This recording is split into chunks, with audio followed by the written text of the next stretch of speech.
Bem, eu vou começar com uma pergunta que me fazem bastante a respeito da ventilação artificial, que eu acho que é uma dúvida comum que existe entre diversos alunos e residentes.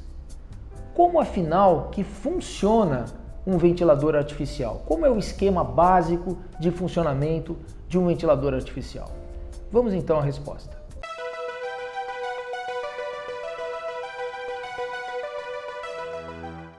Nesse esquema aqui exposto, vocês estão vendo um ventilador artificial acoplado a um paciente.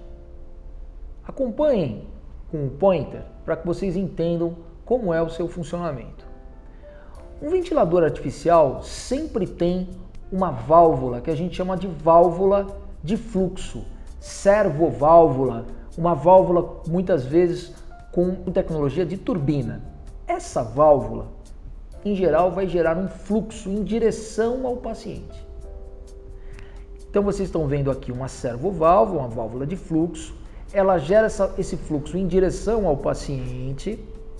O paciente recebe então essa pressão positiva. A ventilação artificial é essencialmente uma ventilação com pressão positiva, não obstante seja possível ventilação artificial com pressão negativa também, mas aqui o que nós estamos apresentando para vocês é uma ventilação com pressão positiva.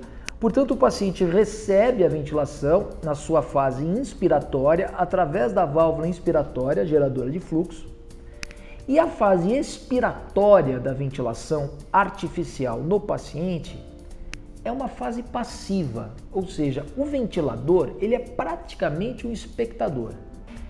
Passivamente, o paciente exala o volume que ele recebeu e que por isso que a gente chama de volume corrente. Esse volume, então, sai pela outra traqueia corrugada inspiratória, Y, tubo, paciente.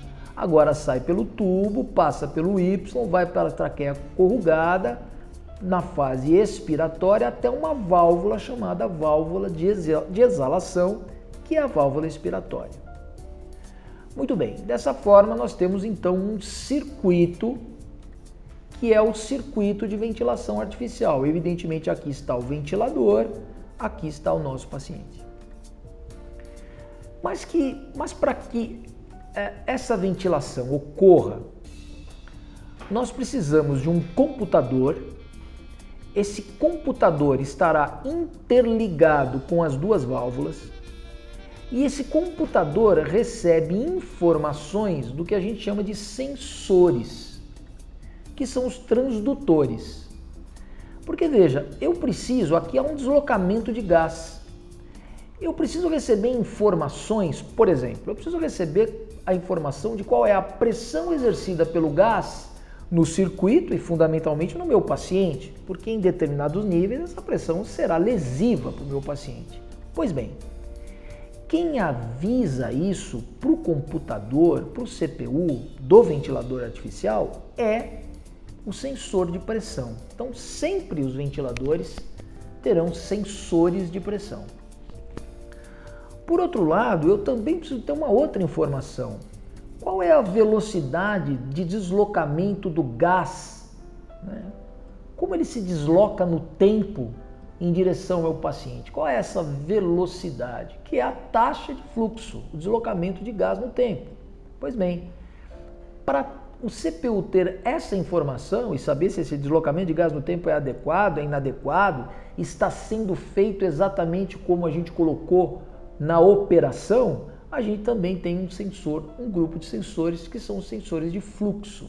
Esses sensores, então, vão fazer a leitura do deslocamento do gás no tempo, vai dar a informação para o CPU do fluxo e a partir dessas duas informações é que o CPU vai ordenar, vai comandar a válvula de fluxo, que é a válvula inspiratória. Ora, para que eu consiga fazer com que o ventilador funcione, eu preciso ter uma interface com ele, que é o painel. Esse painel vai ter lá um painel de controle, em que eu vou colocar os parâmetros que me interessam. Através desses parâmetros que eu informo para o CPU, que o CPU então vai comandar a válvula inspiratória. Eu devo ter também um monitor. Esse monitor pode ser tanto um monitor gráfico, em que eu vou fazer uma leitura ao longo do tempo de qual é o comportamento daqueles sinais mecânicos, que são os gráficos, o gráfico de pressão do tempo, o gráfico de fluxo no tempo e o gráfico de volume no tempo, como também eu posso ter um monitor numérico.